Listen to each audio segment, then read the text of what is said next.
Welcome to Midday Repartee. I am Rotten Glory.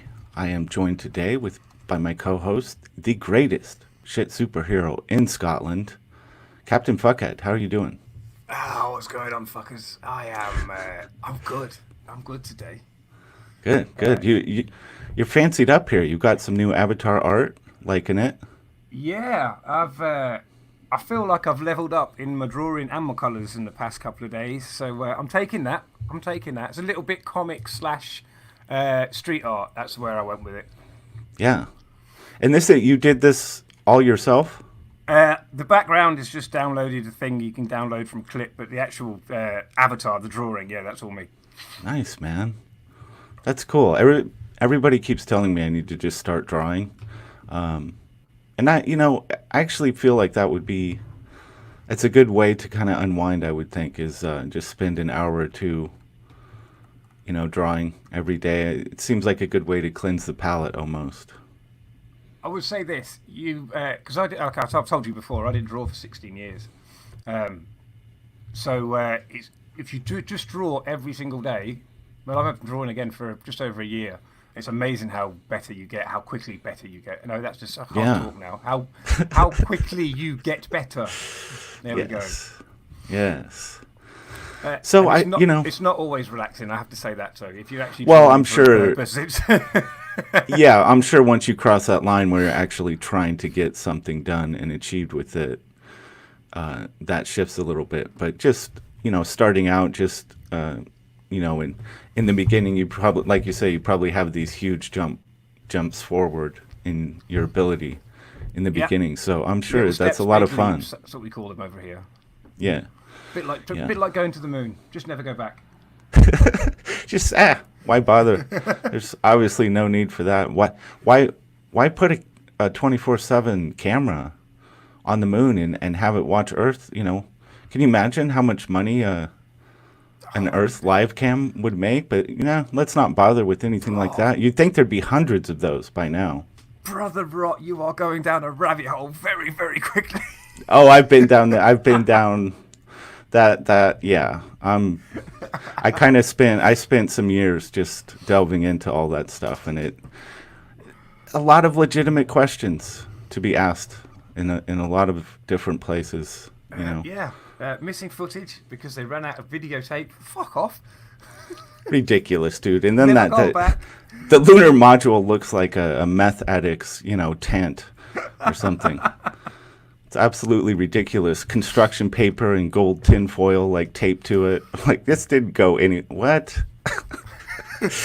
Ridiculous. And then you watch sci-fi movies and massive, massive fleets of starship get ruined just by one little asteroid poking through the sky. Right. Imagine. Hail. Kami Mark is in here. Good to see you. Oni64. How's it going, chat? Justin McClure. J Money's in the house. So today, it's something that really baffles me. Why do large corporations continue to allow, I guess what we would call SJWs, to lose money on these endeavors? Why does this continue to happen? It's not like it's been going on long enough now that we have this track record that it doesn't work. You're losing money on this stuff, and I keep hearing all corporations care about is money. That's their only objective for existing, and I'm sitting here going, maybe it's appropriate. And we started with a little conspiracy at the beginning there because I have to think that something else is going on here. Yes, rabbit holes. I love a rabbit hole. Yeah, what is the motivation behind this? If it's not just to make money, because this stuff doesn't make money, it's been shown over and over. How many films now have we watched just tank horribly? Yeah, it's a weird one because I was thinking about this earlier when I saw what the topic was for tonight, and weirdly my brain went to football. So when I was younger, I spent quite a bit of time growing up in Manchester, and Manchester's it's one of those towns or cities. It's pretty divisive. You're either one side or the other when it comes to sport. You're either blue or you're red. And one of my first experiences with football was actually watching Manchester United bring a cup home. So that's stuck with me, and I've always been a Man United fan. And yet, traditionally in Manchester, the football is for the working class. That's what it is. It's you work hard all week to buy your ticket to get the escapism for an hour and a half, just so you can survive the next week. And then in the late 90s, I think it was Manchester United decided that they wanted to up their class of clientele. So they had all these, you get them in the States in American football. You have all these exec boxes that they use for business deals and all that bullshit. Right. And the difference between the two, apart from the fact that you get to sit down in a nice warm thing as opposed to standing around outside, is that the working class fans, the people that pay for the club to exist in the first place, the reason why these clubs exist, eat pie at halftime. We have little pies that we have pie and bovril in Scotland. We drink weirdly, which you won't know what bovril is. It's a bit like a weird gravy. And okay. in the boxes, they are allowed to drink wine, and then they have prawn sandwiches. And it's always about chasing that clientele with extra money. The ones that have the extra money that might pay that little bit more, regardless of the fans that have supported the club and kept it alive for well over a century. Right. But it doesn't feel like the crowd, if they're drawing in anybody with the SJW tampering with IPs and what they're trying to push, it doesn't feel like J Money's having some issues. A little bit of chaos down there. Got right off the cliff. It just doesn't feel like these are people with money. It doesn't seem to be the case. Well, the other thing that crossed my mind, because I actually watched it for the first time today, was there was a film made about Brexit, about the guy that was kind of fundamental behind what was happening. A guy, what was his name? Dominic Cummings, like a master strategy guy, and he basically engineered the Leave campaign. But what he did is he got other companies that deal with data and statistics involved, and discovered that there was almost 3 million voters that wouldn't get reached to, given the traditional ways of putting forward political messages that we have in British politics, which is essentially shit TV adverts and knocking on people's doors. And that's what the old guard wanted to do. And he said, no. We're going to use Facebook. We're going to use Twitter. We're going to monitor what people are doing on Facebook and Twitter, because we already know that Facebook can predict when you are falling out of love with your partner, because patterns are the same. But then they can follow the patterns, so they know what's happening. And then that's basically what they did to win win Brexit. I don't know if there is a win Brexit, but you know what I mean. To make it happen. Sure. And I've got a sneaking suspicion that actually a lot of that is happening, because we talk about in Comicsgate that SJWs are chasing likes and retweets. That's what they want. So there's obviously there must be some correlation between understanding the data sets that these guys are working to, because if you look at the films, I'm sure you and Jay will agree, it's basically just checklists like happens in the BBC, it's been happening with Doctor Who and all sorts of shit. Yes. So there must be a correlation between what the data sets say and then how these companies are operating. Regardless of incomes. I could see that, like all the data, all the algorithms that they're putting together and based on data and patterns is telling them that this is the direction to go. This is going to get you more clicks, more likes, more asses in seats, whatever it may be. But at what point do you go, the data, this might be the data. We're plugging the data in and it's telling us we're going to have this outcome, but it's not that outcome. So at what point do you do you just let go of that? Or is there something deeper going on here? Is this really more about social engineering than about making money? Which is hard, I don't know. I want to hear what Jay says of that, because I've got a funny feeling. Yeah. We've got a few hours. What do you got to say, Jay? Are you doing more than an hour today? Yeah. What are your thoughts on this? Is there Is it just about making money for these corporations? If so, why do they keep putting out stuff that it almost seems obvious up front that it's going to fail? And if it's not just about making money, what is it about? They want to destroy American and I say American because I'm American, but they're doing it everywhere. They want to destroy our entertainment, and it hits back on a couple companies I was talking about the other day about we used AT&T as an example. They own so much that the families that are on the boards are related to the people who started the Fed. And so when you add all the railroad companies that they own, and then on top of that, I think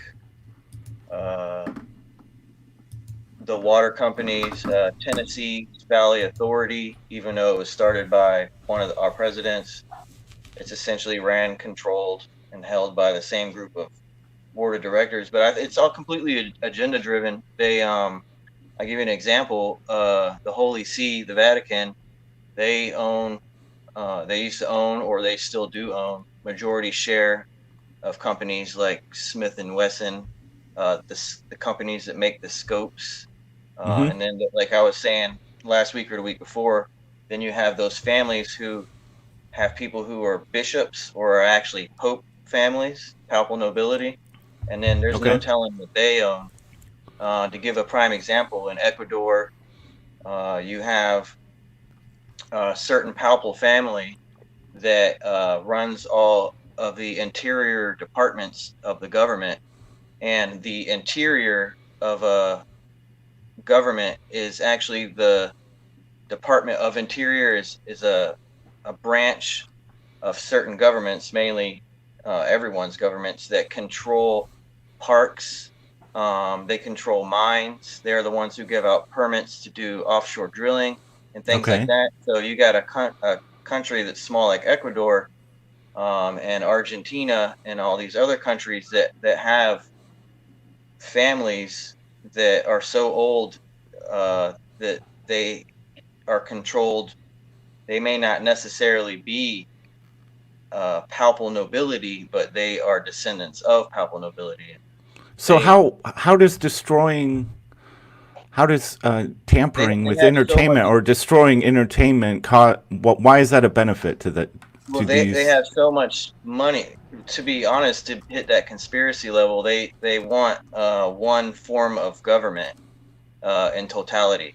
So to give you an example about destroying the United States, one of the main reasons why they were flooding all the Mexicans and all that Nicaraguans and all those fellows through the border is one, for reparations. So Mexico would get money from the United States for returning people back to Mexico.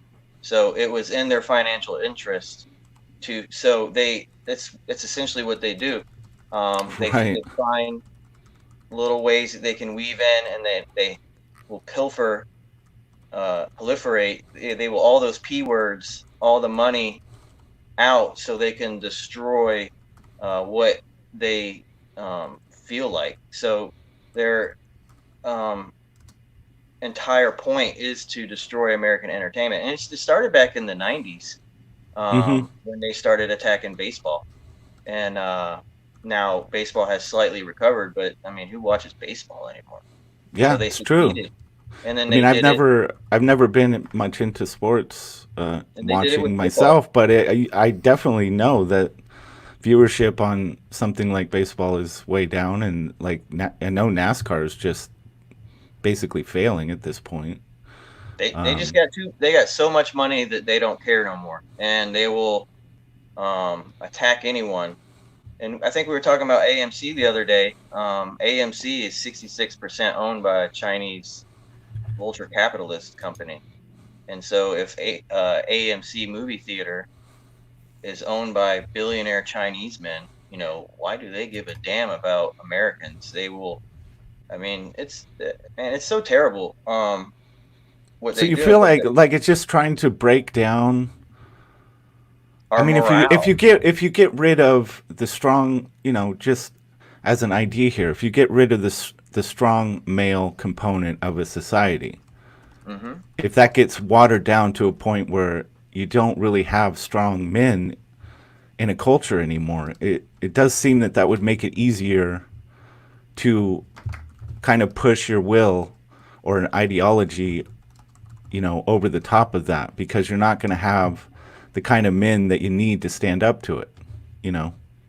And it only Do- takes a few bad apples to make it to the top to continue to destroy things. So just remember, just 100 years ago, we had eunuchs. I mean, eunuchs are still around today, but you had eunuchs like before China turned communist. You still had the dynasties like the Manchurians from Manchuria, not Manchurian Candidate, but Manchuria, which is Mhm. in China, which used to be a country. Um, they were the family that controlled everything, and they were all raised by eunuchs. So you have these, and if you catch my drift with what I'm trying to say without saying it, you have these uh, foreign entities that have so much money, and they got more gold than can be even fathomed. Right. And if they want to just destroy American entertainment, they're going to do it. Um, and Yeah. Well, I just feel like there has to be. I mean, for the discussion to have meaning, we can see that they're doing it. The question is, why? What's the goal? And are they really trying to destroy it, or are they just? To me, entertainment, for the most part, has always been about social engineering to a degree. I mean, it has a huge impact. You start with, if you're in the U.S. anyway, it starts with cartoons at a really young age. It moves into public education and what they're throwing at you there, then television, film, pop music. By the time you're 18, you have so many inputs of and it all seems to be pushing people in a specific way. And I feel like it's worked fairly well in the past, but it feels like they're overtaxing it. They're trying to push too hard on something that a lot of people don't want in a lot of different ways, and it's not being very effective. so I don't mean to keep rambling like everyone says, but we have the American dream, and the United States is so big, you can fit 4 or 5 South Koreas inside of Texas, and Italy is tiny. The UK is tiny. Ireland is smaller than the United Kingdom or England, and you are going. So if you have a country that's just as powerful as the United States, money wise, Hmm. you can have someone of such a tiny country do a whole lot of damage. So it's just like Russia. Russia was kind of like America. They had a Russian dream, just like we have an American dream. Right. And what happened to Russia is what they were trying to do to us. Hmm. But they succeeded with Russia, and they are trying. I mean, the United States is less than 300 years old. So I mean, it's not. EVS refers to this as a culture war, and it doesn't really go. And I understand completely why EVS wants to stay just more entertaining, more fun, keep it light. But I do think he takes very serious that this is a legitimate, straight up, meaningful culture war. That losing strong role models in comic books and entertainment actually does have a very real impact on what kind of people get produced at the end of the day. So I think he takes it very seriously. It doesn't. I don't think he wants to go into it the way we are right now. But I know that this is bigger than just losing some entertainment value. There's definitely something going on here. With bigger implications for sure. What do you think about all that, Captain Fuckhead? Um, Like I'm a conspiracy theorist anyway. So I don't. I think if anyone who believes governments know exactly what's going on all the time and doing all, they know what they're doing, I think you're probably misled anyway, because the governments are all paid for and owned by the people with all the money. And Right. for me, there's we as normal citizens of the earth, we are never going to know exactly what people's agendas are and why certain people are in power in certain governments until those agendas are let known, by which time we've all forgotten who was in power anyway. Right. Yeah, And I like think Angela Merkel really doesn't run Germany. You know, Boris Johnson doesn't run the United Kingdom. nope. It takes a certain power. And obviously, the same would be said of Trump. He doesn't run America. Would you say? Well, so Captain just said something about conspiracy theory, so I'll dig down that real quick. So Trump's family is actually the McLeod family, and the McLeods are a certain branch of Scotsman and Isle of Man, Isle of Skye, and all these other areas. Trump's family used to own all of that land, and Trump's father is a North German, essentially. I don't want to say Prussian because he wasn't necessarily Prussian, but remember the Holy Roman Empire existed just a few hundred years ago, and so Right. you have two extremely wealthy families that married into each other, and then through the 17, 18, and today hundreds, and the 21st century, 2000s, during those last couple hundred years, everything that the McLeod family used to own and everything that the German side, the North German side of Trump used to own has been taken away.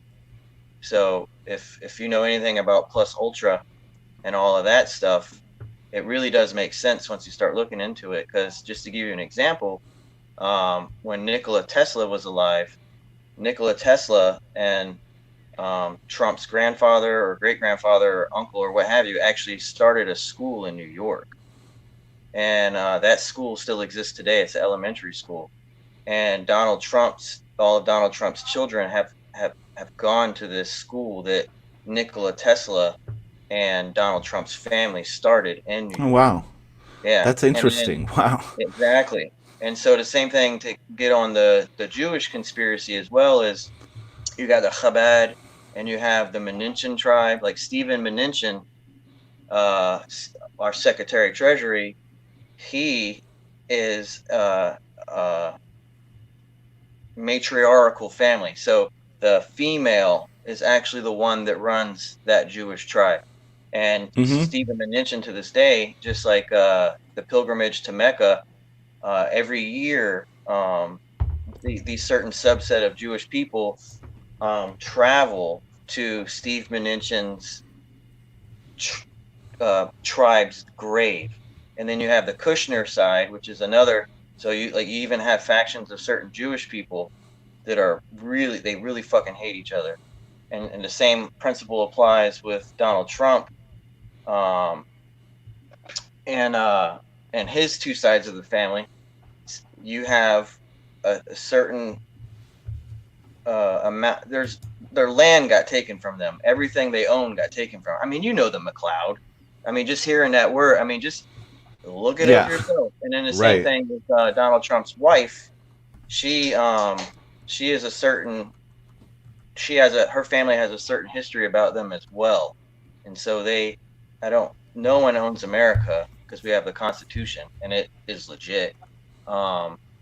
There's a whole lot of goings on that if you look, you see it and you understand it as easy as reading a news article. But if you don't know all the puzzle pieces and you start looking into it, like today, you're not Yeah. going to completely grasp the entirety of what's going on. So you're like, oh, that's a conspiracy theory. Yeah, and I don't, I've spent a lot of time trying to understand a lot of things on this level, and I think there's value in it. Absolutely. I think learning about these things is always, it's a good use of time. But I also found that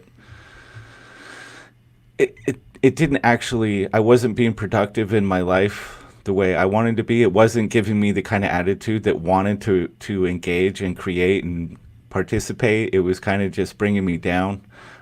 So I think it's just, for me, you get to a point where you understand that there are these things going on, and the best thing you can do is live a good life, set a good example, put things out into the world that can make a difference, that can push people in the right direction.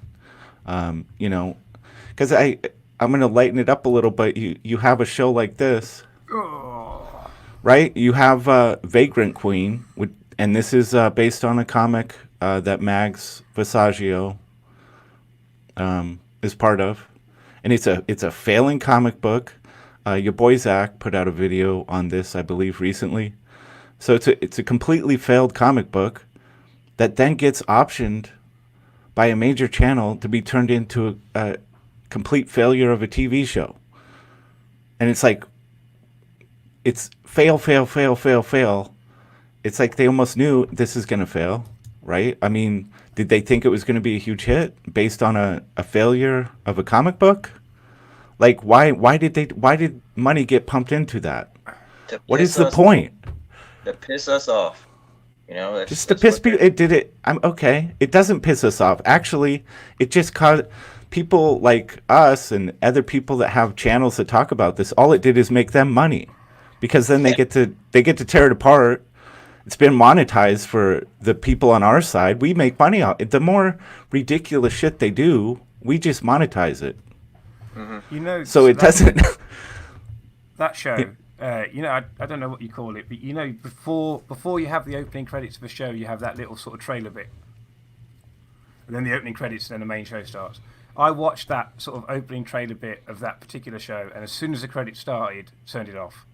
Yeah, it's like, I bet I did. 30 seconds, it's just fucking pish immediately. And I'm pretty certain she was on set with She was on set, and she went up to one of the male actors to say something. And I'm certain this happened. I'm sure he turned around to her and went, "I don't know who you are." And then she screamed at him and went, "I created you!" Yeah, I remember that making the rounds. Yeah, exactly. Unbelievable. These people, why are they allowed in? Who is letting these people filter in? And it's like, it can't be to make money. Everybody knows it's not going to make money. So it's just so frustrating. I don't know if it's frustrating per se. I mean, look at what it's done. It's a catalyst for Comicsgate. It's a catalyst for us, I think, to say, look, why are we relying on corporations to create our entertainment? Let's start doing this ourselves. And that's exactly what CG is doing. It's obviously tougher with film because it's a larger financial investment to make a quality film. But it's not outside. Look at Joker. $50 million budget. That's what I was about to say. That's crowdfunding. That's territory. That's crowdfunding territory. A film could easily get $50 million in crowdfunding. But I think it's worth remembering with the Joker as well that the original script wasn't actually for the Joker. DC had it kicking around and it was for something else. Or Warner Brothers had it kicking around and it was for something else. And then that fell through. And they just basically, I can't remember who did the film, but they just gave it to him and went, just do that, but make it Joker. Well, what they did is they put a paywall. So, because remember, all the movies in the 80s and the 90s, all the movies cost less than $10 million to make. Mm-hmm. And now you can't even attempt to make a movie for less than $10 million, unless it's one of those little scary films where they just have the camera in the house and they make the little. And that's understandable. But those old action films in the 80s and the 90s, $3 to $5 million, and that's when entertainment was fun. I mean, they were cheesy. Like that Toxic Avenger and things like that. Yeah. But they, I was looking for this list here.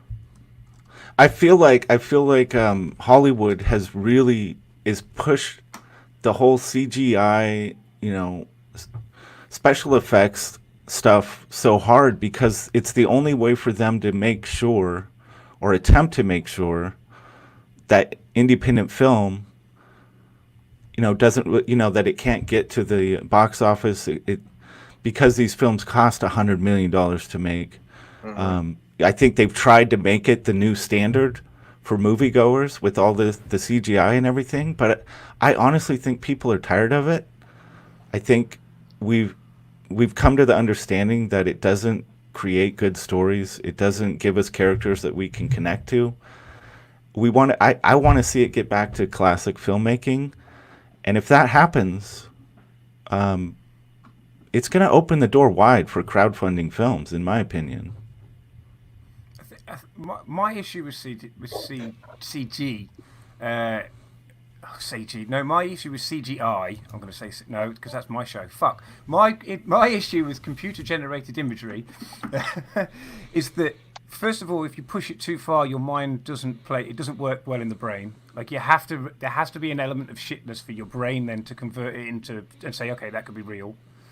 And the other problem I have with it is what they've done in certainly mainstream Hollywood films is they've realised actually making shit on computer is cheaper than paying a lot of people to fucking make it in real life. Using CGI on actors, they're beginning to realise that they don't need to pay big money for actors because they can use lesser actors and then manipulate things that they need to do using CGI. I think one of the things that and it's kind of, I guess this is a relevant topic as well. So the Mandalorian for me, I thought the CGI in that was shit. I thought the models that they used for the ship were quite good, but actually from the ship to the ground and all that, it just looked bad. And even in that film, you can see most of that film was actually made on green screen. Most of that series was made using green screens. Sure. It was made in studio. That was not on set at all. Right. Because it's cheaper. And unfortunately, with The Mandalorian, for me, it just made it look lazy and cheap.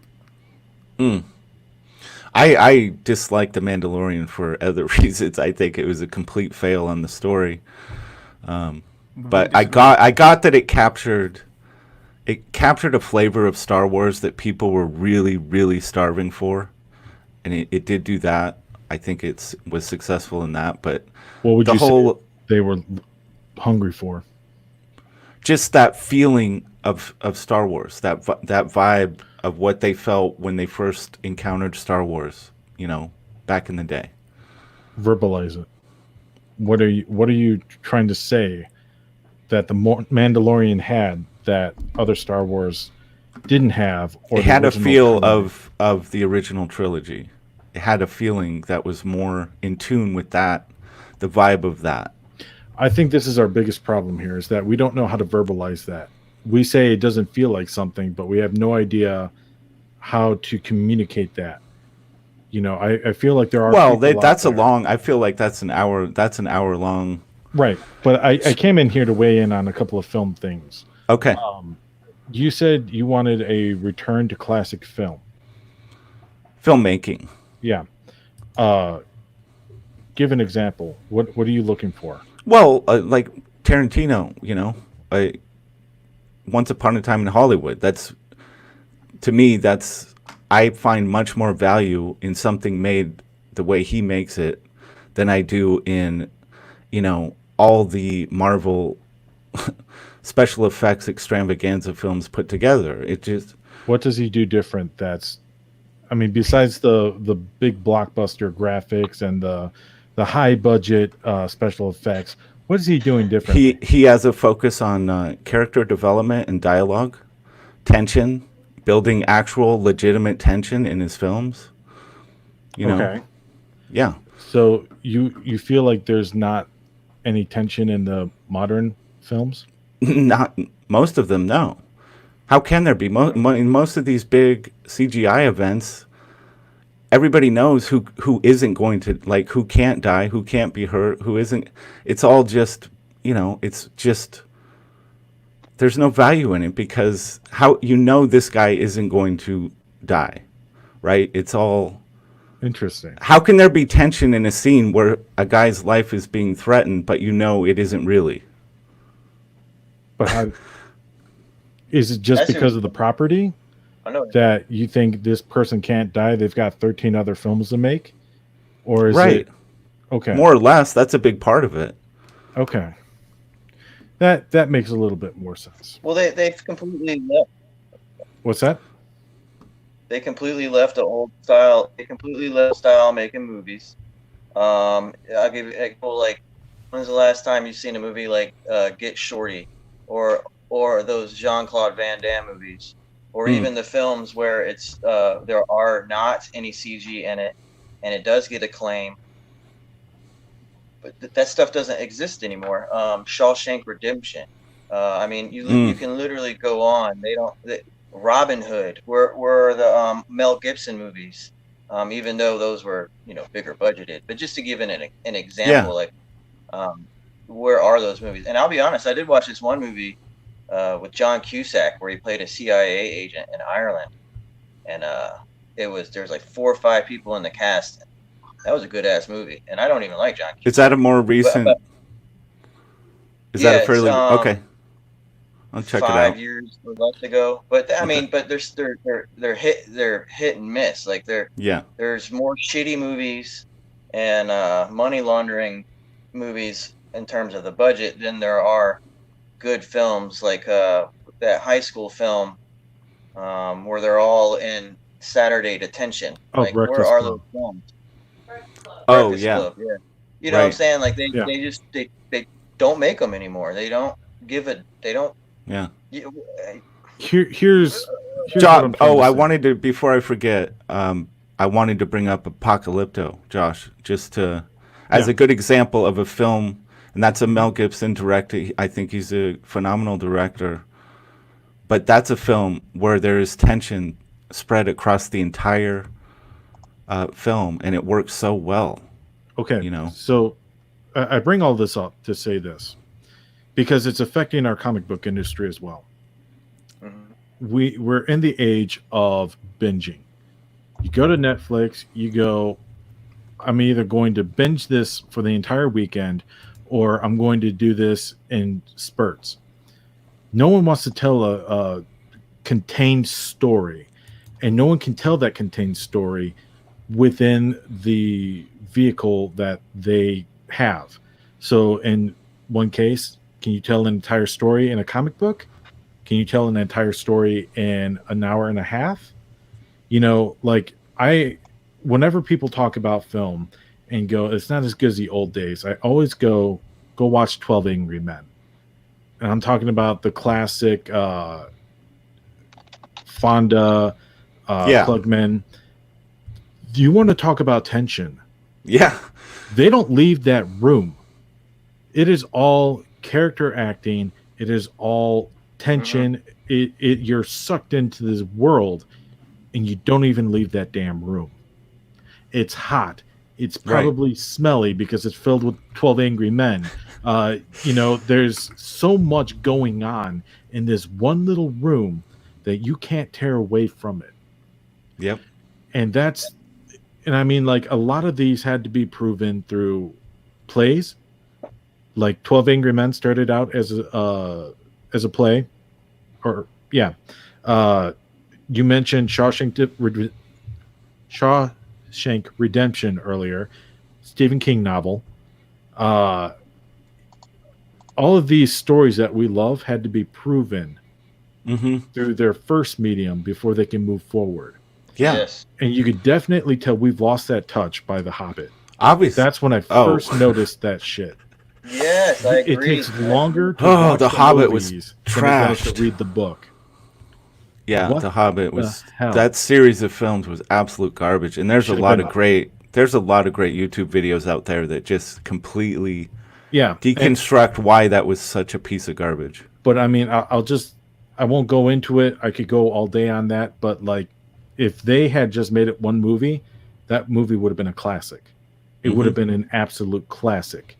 Yeah. Because if you are given limitations, you are given the opportunity to innovate. Now the industry has everything. You literally, as a filmmaker, can play God because you have the ability to make worlds, create creatures, create abstractions, everything. You have every tool at your disposal, and that is the problem, is that there's too many tools in the toolbox, that people don't know how to innovate with what they have. Right. And it's cool that we're coming up with new ways to innovate and new ways to all of that. Honestly, like I talk about on your show, I've had cancer twice. My first bout of cancer was the best thing that ever happened to me. Ooh. I lost weight. I got out of a toxic job. I more than anything, it gave me a threshold for the amount of bullshit I'm willing to put up with. Yeah. You know, this guy, he comes to me and he's like, "Hey, you want to film this this real estate bullshit?" I'm like, "No, man. I'm not about that. I got a little bit of time to do these projects I want to work on. I'm not going to waste it doing your bullshit." And it sounds cruel, but I feel like the industry needed this coronavirus, is what I'm trying to say. Yeah, you've mentioned that before, and this has been brought up on other channels. I think even EVS's channel during the live stream, it came up that this is kind of it's cleaning house. Not saying it.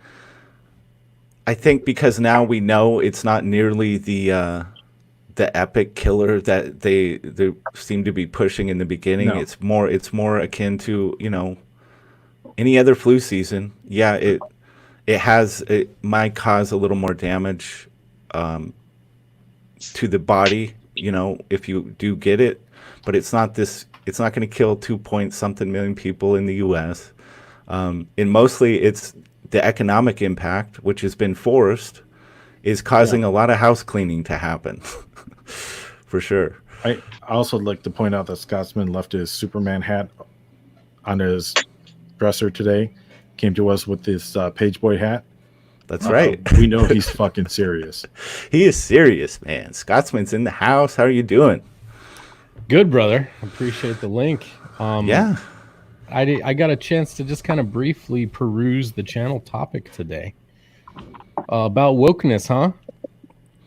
Okay. Well, it's like, why in the world are these huge corporations allowing SJWs to lose money? And it just seems like they know it's going to lose money, and they do it anyway. Talking about Kickstarter or in particular, or just in general wokeness in companies? Film studios, comic book companies, game producers. Look at what's going on with The Last of Us 2. Anyone who follows that nonsense. It's like, why would you take something that was so monumentally successful and put it through this SJW meat grinder and come out with something everybody hates?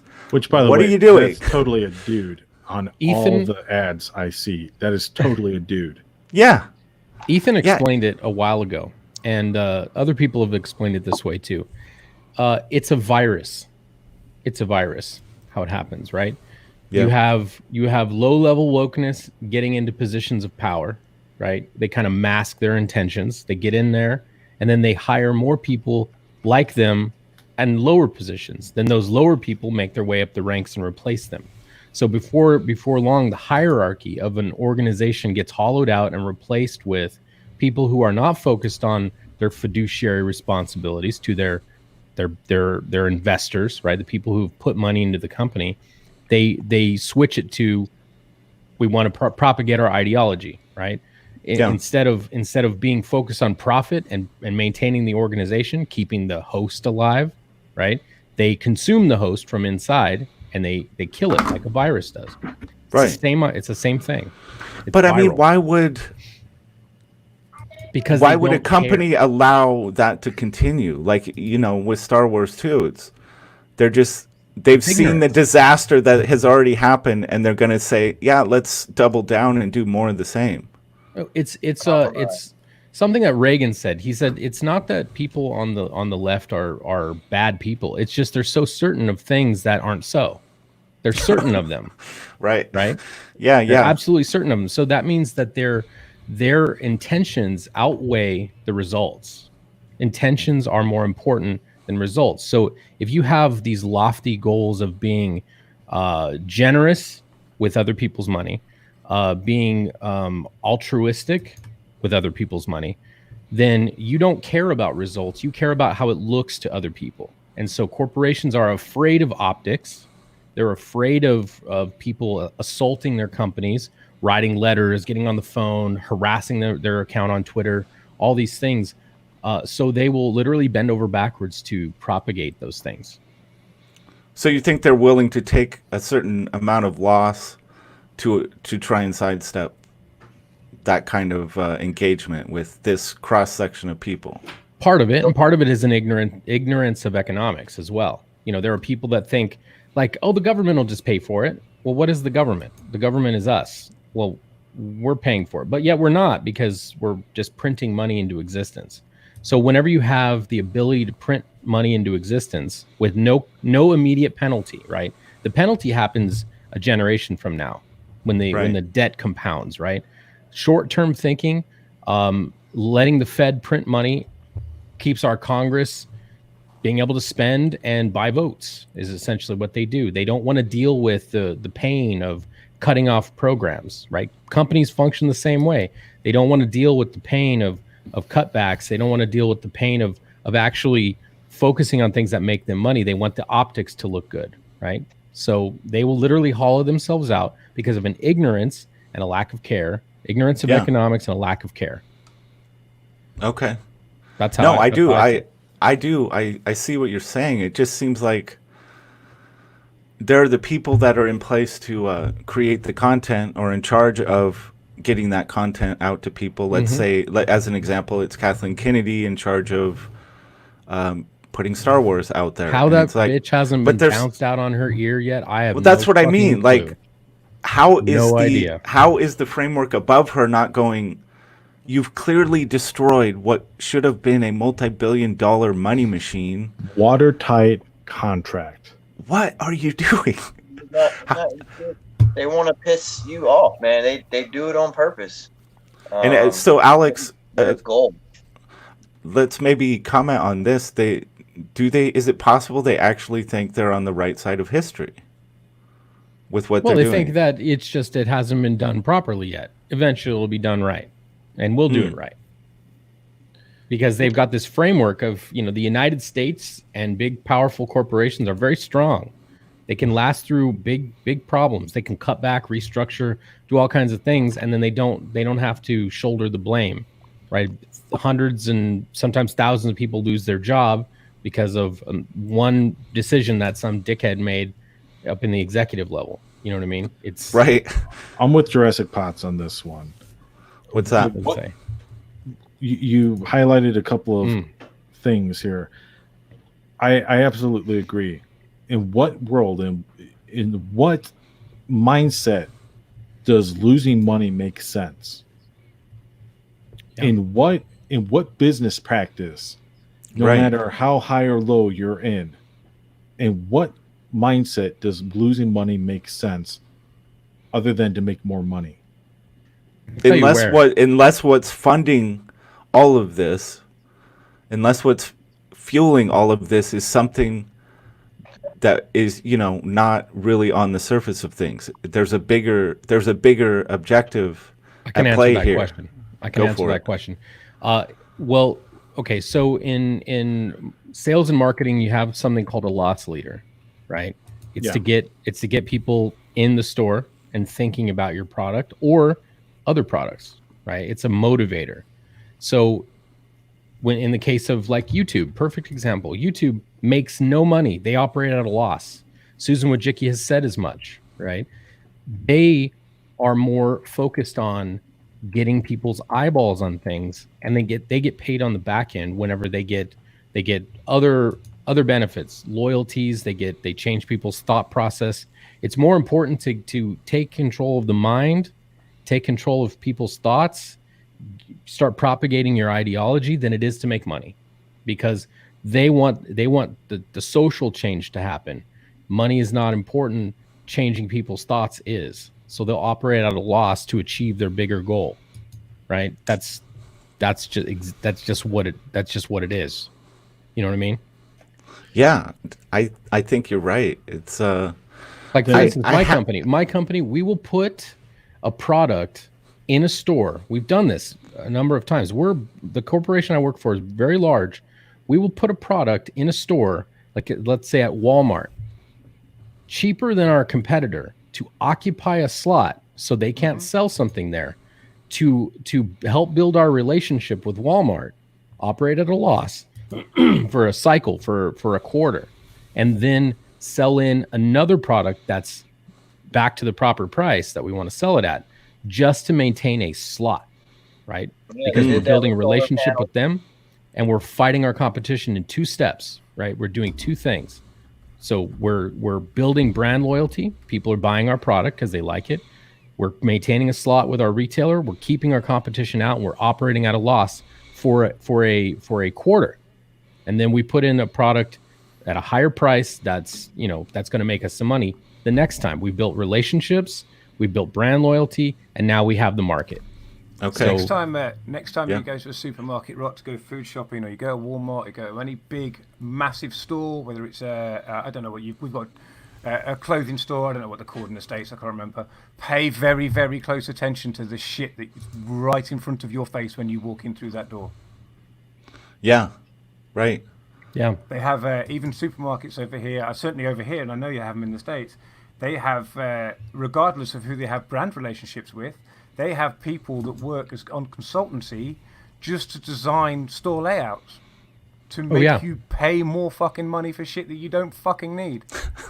Well, the arrangement of products in a store is very important too. When you go to a grocery store, why the fuck are the eggs and the milk and the bread in the back? Yep. It's to drag you through the aisles, because your compulsion is more likely to put stuff in your cart as you walk back to get the milk, as you walk to get the eggs. You have to walk through all the aisles to get to the back, and then you have to walk all the way back to the registers. So the longer you keep people's foot traffic in a retail space, the more likely they are to pick something up that they don't really need. I mean, to be fair, So how does... Go ahead. I was just going to say, I tend to be okay in supermarkets because usually in the UK, the alcohol's really close to the checkout, so I'm usually That's enough. right. So But how does this... It's all psychology. A lot of it is psychology. So Operating how at a does loss this is strategy... psychology. How does this strategy that you just described apply to offering up entertainment content that you kind of know is going to fail? Does it tie into this logic somehow? Sure, absolutely. Because they're playing the long game. They're playing the long game. They're trying to get into kids' minds. They're trying to get into people who are impressionable, whether they're children or adults, and they're trying to change the way you think because of your loyalty to Star Wars. Trying to change the way you think, because if you've got these concepts and themes in a Star Wars movie, well, they must be fine. I love Star Wars. So they're playing on your love to the brand, your love to the IP, and they're trying to change the way you think and make certain things okay. You know what I mean?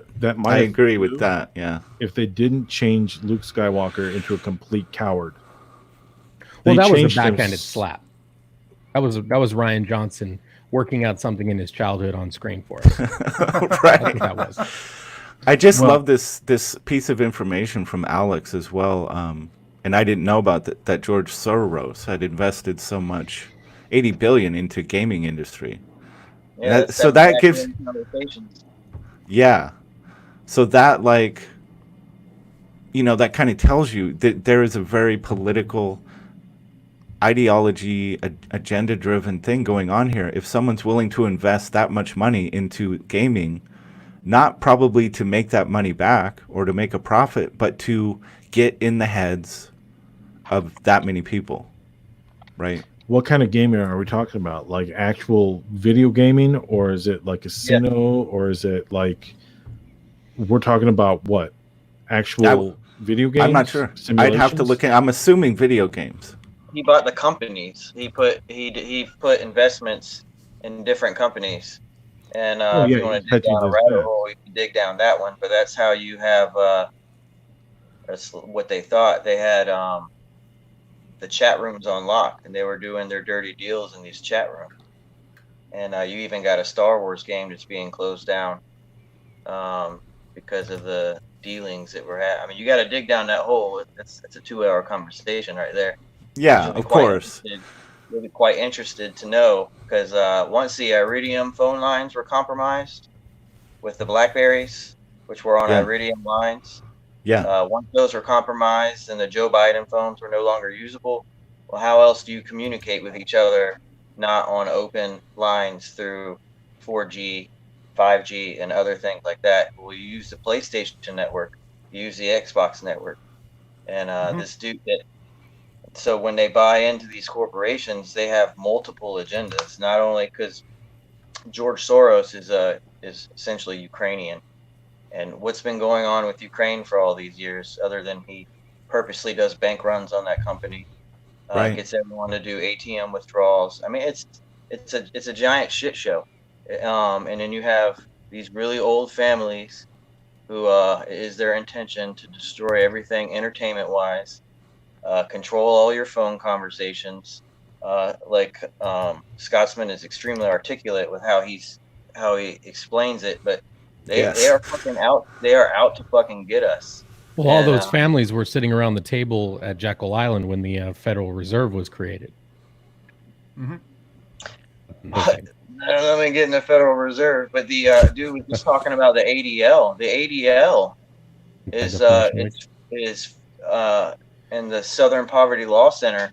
They are foreign funded entities Yes. that control and decide through certain trust funds from the Bahamas and Ireland and these other funds that control what can be said on the internet. So you have YouTube, who uses ADL or the Southern, whichever they use these foreign funded companies to dictate what it is that they do. And of course, this is all happening before an election. So it's easy to see. So. Yeah, Alex, George Soros, yeah, he's Hungarian. Well, yeah. He's just got his paws everywhere. If you know anything about that region, yes, he is from Hungary, but he controls the Ukraine, and I guess that's essentially what I meant. Like, that man has brought down Ukraine 3 times. Because you remember when the USSR was around, Eastern Ukraine was actually a part of the USSR, and Crimea was a part of the USSR, and Ukraine itself used to be part of the Russian country. So there are some very interesting games going on right now. Yeah. And if you think the Holy Roman Empire disappeared, you are sadly mistaken. I've heard that. Yeah. Very much so. I don't know. It's so fascinating, and I'm happy to be part of, fighting against that culture war in a way that doesn't make me insane. Stepping in, producing comics, being part of Comicsgate, I feel like there's value in it. I think it's you don't have to devote your entire life to doing that, but I think if you can find a way where you can create something you enjoy and be part of a network like this that is actually fighting against and fighting on this culture war, I think that's a really cool thing. I'm happy to be part of it. I can be really, really negative really quick. Just really negative. Comic books are going to die. Mm-hmm. They're going to die. Eventually, they're going away. And there's why are you always bringing us bad news, Page Boy? There's nothing we can do about it. Nothing. And why is that? Because kids don't collect anymore. There isn't a spirit of collectorship, or kids don't like to read shit anymore. They don't like to hold physical paper books in their hands. It's a thing. I mean, there are some, but generally our society has changed. It isn't. That's why, like, as much as I hate digital, getting a mindset of delivering digital comics, I mean, I think that's fucking stupid. I hate it, but it's the next logical step. It really is, because kids read shit on their iPad. They read stuff on their phones. You know what I mean? They don't want to hold physical paper goods anymore. All of the collectible shit, that was at its height in the 80s, late 70s, right. Early 80s. People were collecting like mad. And in the 90s, it started to fall off. Technology started to take over. The internet was born. Holding paper books is something that us graybeards loved and still love, right? So, I mean, I see it playing out with my own kids. I gave my son a stack of comic books a couple years ago. Last year, he just brought them back to me and said, "Here, do you want these?" I'm like, "I gave those to you." He's like, "I don't want them." Did you read them? Yeah, I read some. No matter how I try, his dad's a comic book artist, and he doesn't care. You know what I mean? Like, Right. and I inspire my kids to be inquisitive, to question authority, to look at things, to love superheroes, to love comic books, to love all this stuff, right? And it doesn't matter. None of his friends do it. None of his friends' friends do it. Does So we're he read in manga, trouble. though? Well, see, that's the thing. I'm talking Western, right? I know Mets. We agree with this. In Japan and Eastern cultures, manga is huge. It will continue to be that way because their mindset is different. The market is different. I'm specifically asking if your kids collect manga. No, they don't. Not even interested. Not even a little bit. Jesus Christ. I can't even get my kids to watch anime. Like my son will watch like JoJo, but that's it. Yeah. I tried to get him to watch Cowboy Bebop. He's like, okay, I'll check it out. I share my Funimation account with him. And I'll watch some of it. I put Dragon Ball on all the time, wherever I can, and they'll kind of glance at it. They're just not interested. And I mean, they're Japanese too. How old are they? 15 and almost 16. Jesus. All right. My daughter and my son. So I do want to. They're in the I do age. want to liking that stuff. add like some clarification when you say comics will die. I'm assuming you mean like vinyl has died. Yes, that's what I mean. The medium It's going, itself yeah, is going to as die. this big mainstream kind of large money making mechanism. But vinyl, changed. there's always going to be an audience for comic books printed. I think there's always going to be a way to make money doing that. But yeah, you might not become a world famous rock star comic book artist because that's just not how that will Look at the work model. in the future. Look at the model of music. You make a good point. The model of music used to be you would build a band in your garage. You would make some demo tapes. You would hope to get noticed. You might get played on the radio because your friend works at a public access radio station or some shit. Or maybe you got it on the big station. And then someone notices you. Maybe you played a show and somebody saw you, told somebody, and then somebody reaches out, and then you end up with some kind of a bullshit record contract, right, to produce an album.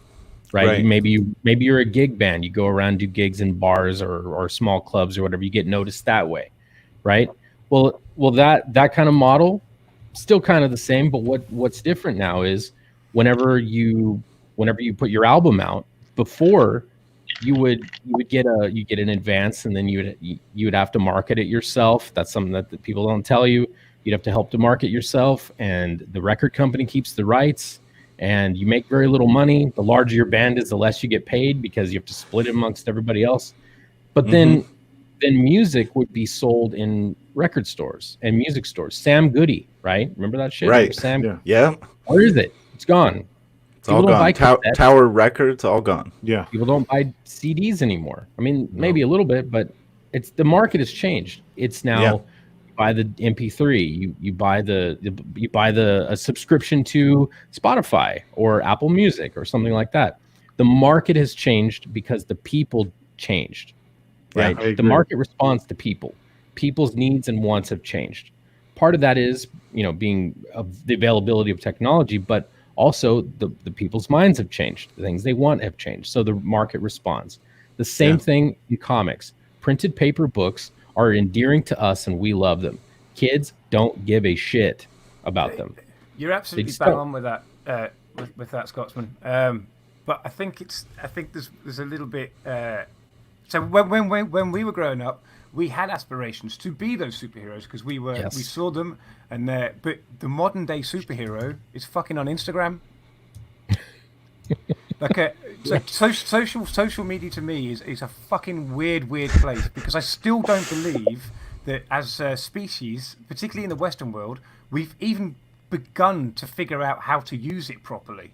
We don't know how to use it. We still don't. So Right. I know kids around me at 5, 6 years old. They've already got some sort of technological device where they can get access to shit like that. I'm not saying that there's 5, 6 year olds on Twitter. There certainly isn't. But when they get to 15, 16 years old, they're already on Twitter. They're already on Facebook, and they're already on Instagram. The people that they are looking up to are the people on Instagram who have fuck all to say, other than doctoring their own pictures to make it look like they've got whatever it is that they think they need to have. Right. They're the Yeah. modern day superheroes. But I hope that given time, that because I certainly know that some of the so I'm Gen X, so whatever there's a, what is there? Me couple too. Of there's a couple of generations gone now. So the one that our kids. We fucked them up by giving them all the tech, and they've changed the world. Basically, that's the way I see it. But the generation now that's coming through, so our grandkids, they have a little bit of a different response to technology. I hope, and I hear from some people from my generation that they are saying that those kids, that new generation, aren't as focused on it because it's completely normal to them that all of this stuff exists, and because it's completely normal. They are now looking for other things. So you mentioned music, a music shop. So we used to have Her Majesty's Voice, HMV, was a huge store in the 80s and 90s. That's down to a handful of stores now. I can't remember the last time I was in a major city and saw a Virgin music store. However, Right. the last time I was in a major city, I did see several and went to visit several independent record shops that Yeah. almost they sell more vinyl than they sell CDs. Yeah. Yeah. I think, and welcome to the show, Smiling Bandito. Hail, well met. There are revivals in mediums too. There are Yeah. revivals. Well, to touch on what Captain Fuckhead was talking about too, with the next generation, it becomes their rebellion, their rebellious action will be to reject technology to some extent. I mean, that will happen. And then they're probably going to have this hunger for printed objects and things that are tactile that they can hold in their hands. Depends how cool that shit becomes, though, man. You imagine Ready Player One becoming a reality. You see kids picking up books. Yeah, I mean, I do. There's always going to be a percentage of any generation that wants to resist whatever everyone else is doing. I mean, you know what I mean? Yeah, I and don't you do actually, you see that with vinyl, but the inhibitor became the cost.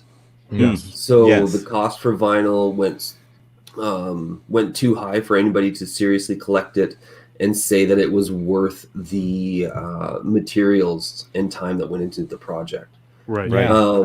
But Press you and look wax is way more expensive than burning CDs, brother. 100%. And when you look, but you do look at like what you're saying, Rot 10 is, there's always going to be a percentage of the population that pushes back on that. And Jack White, he actually decided to bring back, like, the problem for vinyl was that the machines that pressed it were still the same ones from back in the 70s.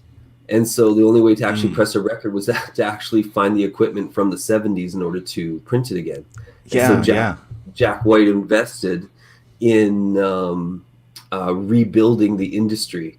And that's the only reason that you can get records under $20 now.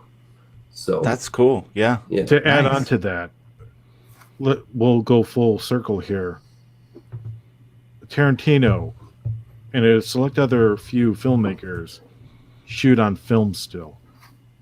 Yes. Think about that. Yeah. In a world filled with digital, these guys are still shooting on film. Yeah.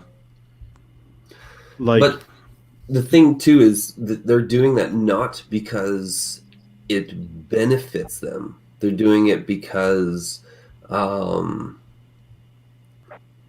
for the love of it. Yeah, right? it means something to them.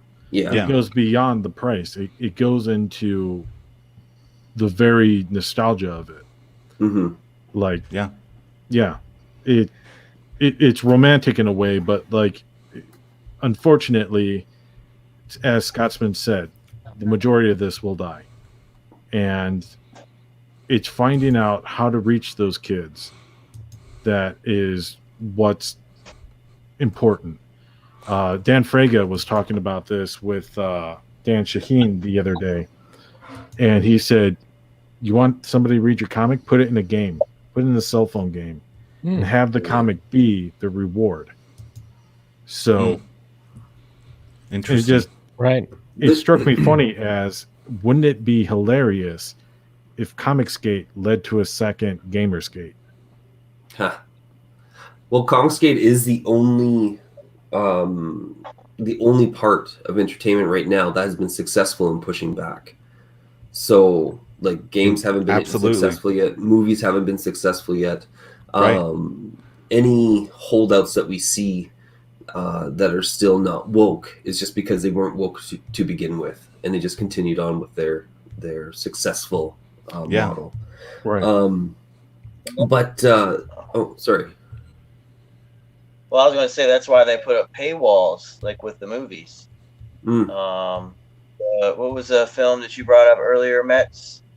That film only cost $337,000 to make. 12 Men in a Room, or whatever it is. 12 Angry Men. Right. Yeah, $337,000. What film can you make like that anymore? Or what film can you make? You would have to be extremely indie and extremely camera scrappy. And the crew. Yeah. Because those Red X cameras, they're the Red X cameras in 4K, 7K, 14K, or whatever. They're at minimum. Yeah, they're 8K. At minimum. Yeah, they're $80,000 just for that camera. It costs as much as a house just to outfit. Yeah, I'm not joking. Like $5,000 to $12,000 for the memory cards. And that's how they're making these music videos now. So the paywall has been set. So. Right. Now, with that said, you see companies like Blackmagic closing the gap between that. But that's another conversation completely. But you're absolutely right. The paywall to start getting into that sort of thing has started to increase. Sure. Because it used to be anyone could become a film maker, you know? And I think that's I think we touched on this a little earlier. I think that's a big Hollywood, or the main component of any industry is always trying to, oddly enough, always trying to make it more expensive to make a game that people consider quality, that people consider, at the top tier of that medium, because it's a way of gatekeeping people out. You want to make sure it's. And I think this is why when Smiling Bandito says Comicsgate is the only one to successfully push back, it's because there's really no way for the comic book industry to make producing a comic too expensive for anybody to be able to really do it. Right. So we're able to create the thing that the audience wants. There's no that paywall problem doesn't exist. Right. Plus, comic books are static movies. They really are. Big budget, crazy, awesome stories with the printing cost and shipping costs. If you're the artist, colorist, writer, all in one, you're literally paying yourself, and then you're paying for shipping and printing. So you can make crazy stories that Hollywood can never dream of making. You know what I mean? If I could just comment on Delta Spurg Force's comment, you couldn't make Clerks or Blair Witch today. You just couldn't. Okay, well, the distribution for it. You can expand still on make that. it. Here's the thing: like, you can make them, you could release them on the internet. I mean, look at Kung Fury. I would say that would be, if there was a next That Blair movie Witch, is gold. Oh it's my God. amazing. Here's the thing: no distribution. They had to put it on YouTube. Yeah. No one would distribute that film because there were gatekeepers at every stop. So they're like, you know what? How's this for gatekeeper? It's on YouTube. Go fucking watch it. Kamala Zhang type gatekeepers. Exactly. Well, yeah. But even then, it's like, it's amazing how the film industry puts so many obstacles in your way just to make art. But now that there's so many people just going on YouTube, doing a little talk show, making little shorts, making cartoons, Yeah. Of course, even cartoons are dead now because YouTube de-incentivized them. And that's an entire, like, I could chat on that for weeks. Oh, that was a low blow, man. That was so dirty. I mean, Oh, like, you man. had people on YouTube making their living, Yeah. you know, just on views. It's just so much gatekeeping all the time, and it does connect to our topic at hand, I think, because it's not just about making money. It's about making sure certain people and companies have control over what people think, the way people think. Right. And whenever something starts to get a foothold in reach, like when you have something like YouTube, and it's more and more people are just ditching other forms of entertainment and engaging YouTube. So of course they're going to have to bring in controls and try and limit people's ability to succeed on the platform because they don't want to lose the mind share of the majority. You know, they need to own that. Right. Well, Rewritten their own rules so many times, though. Yeah. It used to be you could create a channel, and if people watched, you make an AdSense account, and you'd get revenue from it. Then they changed it. You have about 10,000 hours of watched content, right? 10,000 hours. Then they rewrote it to 4,000 and 1,000 subs. It's changed multiple times over the last few years. And obviously, with 1,000 subs and 4,000 watched hours, the bar is a little bit lower. But that's still a pretty decent chunk of work you have to do. It's a lot of work. It's going to take a year. It's a year. Yeah, it's going to be a year, people. Unless you're some kind of phenomenon like, Robot Head, or, we just came with such a unique, awesome style of a video that he just exploded, Well, you get mentioned on PewDiePie or, something like that. And then all of a sudden you're off. You know what I mean? I didn't know Hardcore Henry was crowdfunded. That was a pretty fun movie. That movie still boggles my mind. Yeah, that was that was a ride, let's just man. Buy a shit ton of GoPros. We'll tape it on everybody involved. Yeah, and go from there. But yeah, I mean, really interesting movie. But because that movie wasn't as financially successful, we're not going to see innovative things like that anymore. We're going to keep getting Avengers Endgame until we all throw up, because that's what people I think I've said this before, specifically about Comicsgate, but I've said it about publishing. I think Comicsgate is going to change the way that publishing is done. Absolutely. We have access to printers. Printers are not going to overcharge us. They're not going to charge us more than they charge any publishing house to do print work, because to them the work's the work. As long as the work's there, they don't care. As long as they're getting paid. But so we have, as Comicsgate, we are lucky. We have access to the technology that allows us to produce things to the higher standard of the mainstream. Any other media, apart from literature, doesn't have that access. You can't do that in film unless you have unless you've already got somebody backing you, because you need the equipment, or you need to pay actors, whatever it is you want to do. But with what's happening in Comicsgate is it's paving a way for the written word and the drawn form of storytelling. And we are showing the world that you do not need an imprint. You don't need Marvel Comics. You don't need local comic book stores. You don't necessarily need Walmart, although good luck to you, Mitch. Right? You don't need all these things. You can do it as long as you are prepared, like you were saying, as long as you're prepared to put the work in to build your platform, to build an audience. And luckily, within Comicsgate, we've already got that kind of built-in audience. You just have to be able to reach them and then expand from there. Depth of talent in Comicsgate is staggering. Yeah. Yes, I would agree. Absolutely staggering. But think about why. All of the creative people that were willing to do the legwork in their group projects, so to speak, at their businesses, they've all been forced out because of their politics. So it's nothing to get a singer in Comicsgate. It's nothing to get a filmmaker in Comicsgate. It's nothing to get a visual effects artist in Comicsgate. Why? Because we all, I mean, I don't want to say we all think the same way, but we all believe in a superior product, in a superior story that's not based on who you are as a, I mean, like, Yeah. I don't know. Like it's really fascinating to see how many people fucking turned on Martin Luther King. I mean, I thought part of his speech was like, let people be judged by the content of the character and not by the color of their skin. Yet here we are judging Right. people on their skin color, their sexuality, everything. Yeah. It's absolutely all the things that really mind-blowing. don't matter, that shouldn't be part of what really defines a human Mutable being. characteristics you had no control over at birth. Exactly. There you You know, Yeah. Yeah. this Well- is stuff that we were supposed to try to end. Yeah.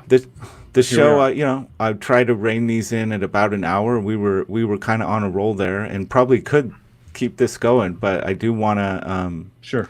wind this thing down. I'll let, since you came in late, Smiling Bandito, do you have any final words for us?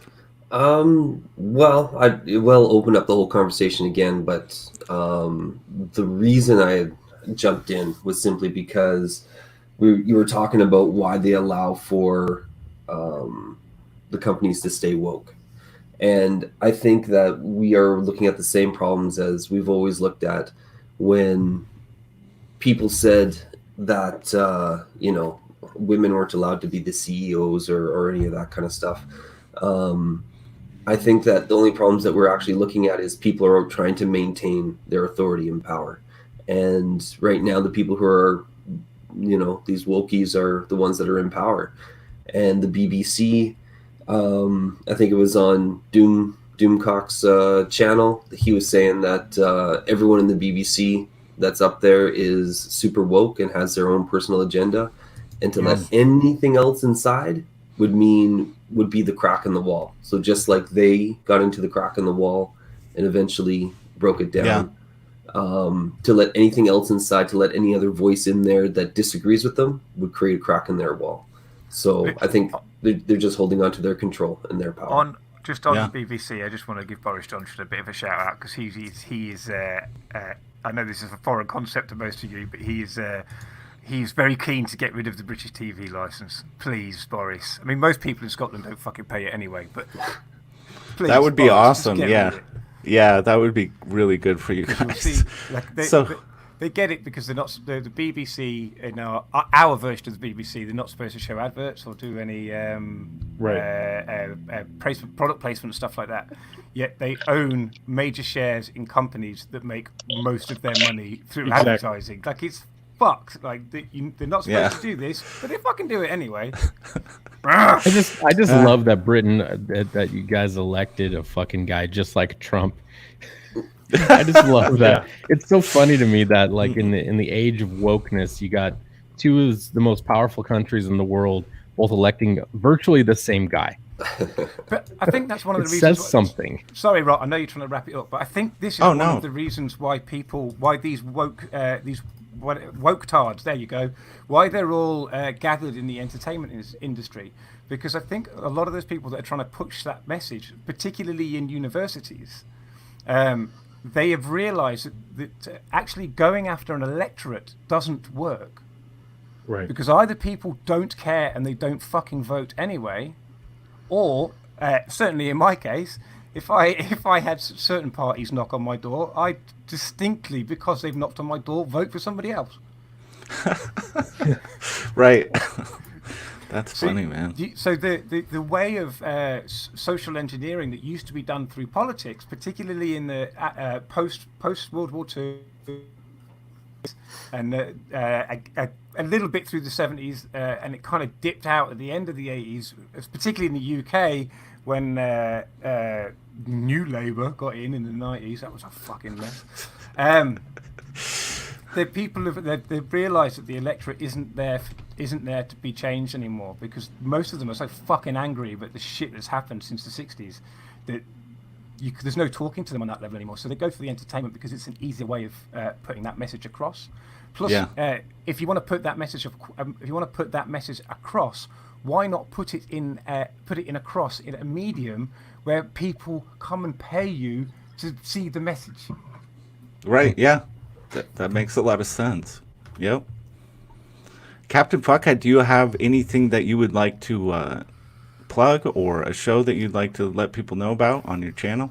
Commie Mark's channel in at 10 o'clock, so an hour and a half, 90 minutes from now, ladies and gentlemen, on Commie Mark's channel. It is CGUK's Carry On Streaming.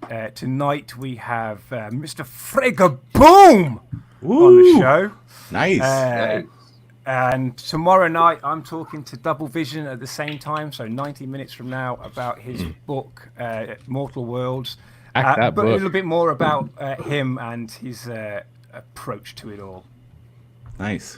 All right. So people, be sure to tune in to Commie Mark's channel later today, and also with Captain Fuckhead's channel. And I have his information to his channel down below in the description. Jay Money, you have any closing thoughts for us? They're out to get everything we have. We must fight. All right, dude. I think that's the most succinct statement you've made to date. Getting better at that shit. Yeah. Josh, anything you'd like to close with? Really, just come watch Inkspot's channel Monday nights for F Monday streams. Yeah. I'd like to get in on the CG UK stuff. Captain, if I could get an invite for that through Twitter, that'd be great. Let me go find you out. Sure. I have my Twitter handle on my name here. Yeah, I figured that's what you all were doing, but my name and my Twitter handle are exactly the same. Yeah, I love the way you UK guys handle your shows. You have a back room that's just burgeoning with people, and you pull people in. And you're like, okay, fuck off now. I'm gonna bring in so-and-so. You guys just bring in and out like all. Well, they have the best pubs.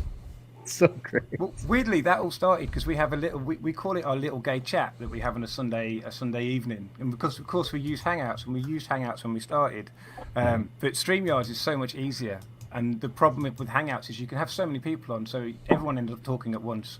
So you end up butting heads, or people get lost in conversations. So we just figured, fuck it, just rotate them in and out. It's easier. Yeah. It's a great system. I like it. Yeah. Nice. Scotsman, what do you got for us? Inspire the children whenever you can. It's an uphill battle. Do what you can. Get a comic book into a kid's hands. I've tried. It's rough. My own kids hand them back to me. But try. Don't give up. Yeah. Because us graybeards, we're all going to die off. It's really more dire than it seems. The market's changing. Technology's changing us. We need to figure out how to adapt with it, or we'll become Blockbuster Video. That's just no two ways about it. That's just the way it goes, man. Either learn to adapt or die off. So, 100%. With that, back Xenotype. Get in there. It's in demand. We don't know. Maybe you do know exactly how long, but don't miss out on. Don't miss out on that. I have a fuck ton of coloring I'm still doing. I'm in the midst of doing revisions and then getting right back onto fresh pages. Cap is going to have his inbox literally blowing up with pages soon. Nice. So hopefully his technical issues are all sorted and we can start fucking cranking. So yeah. All right. We are good. And I've specifically asked Odie for more glass. Ooh. Oh yes. Ooh. I got some fun ones for you coming, Cap. Just letting you know. I want to say hail to the chat. Always great to have your contributions. You add so much to the conversation. Thank you for being here. And we will see you tomorrow. Thanks for letting me hang out, guys.